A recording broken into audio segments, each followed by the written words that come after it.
This is the New River. It runs through a portion of southern Virginia. Just less than a mile away from the river is Radford, Virginia, home to Radford University and one of the major areas for Appalachian mountain music. Appalachian mountain music has been a key influence in the country music, blues, and bluegrass music revival in the early 20th century. Deriving from traditional Scottish and Irish fiddle music, and later mixed with African American slave blues and church hymns from the mid to late 1800s, Appalachian mountain music has been an influential musical movement for more than a century. As far as how it formed, I mean, I know that a lot of it came from, it's a lot of fiddle tunes, some of the stuff, like some of the faster stuff that you hear me play, like with a lot of the picking, that all comes from like old Irish fiddle tunes. So that came with like a lot of the immigration and people who immigrated over here from Ireland, and then actually like it kind of mixed in, merged in with a lot of blues music that came up, from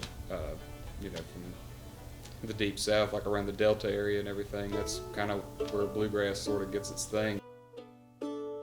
My name is Josh Lawhorn. I'm a student here at Radford University. I've been playing music for about 11 years now.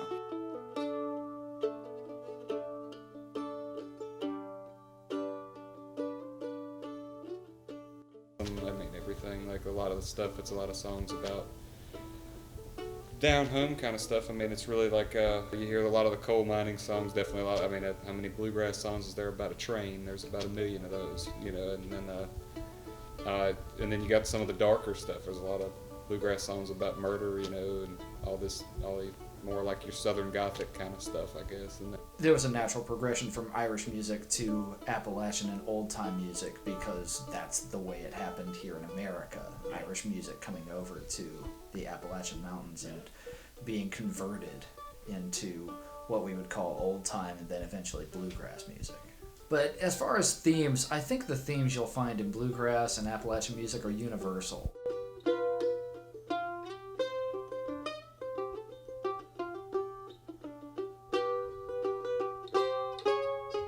Instruments like the banjo, fiddle, mandolin, and guitar are played to an upbeat tempo, creating the sound of traditional bluegrass and mountain music.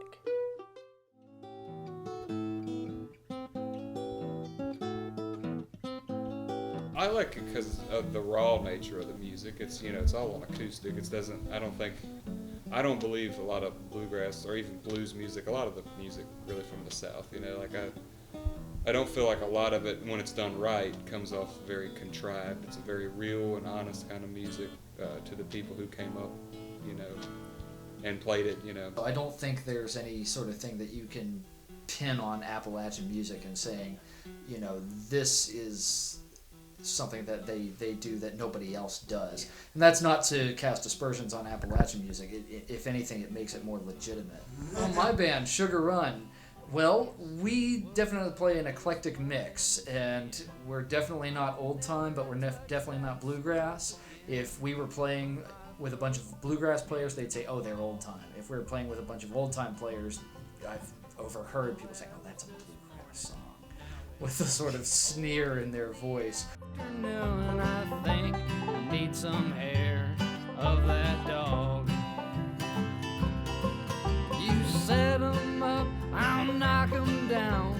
1, 2, 3, floor. Just kick me out when you lock the door. Appalachian mountain music is considered a very influential music genre in the southern United States, and still has a large impact on its community and the people residing in its community to this day.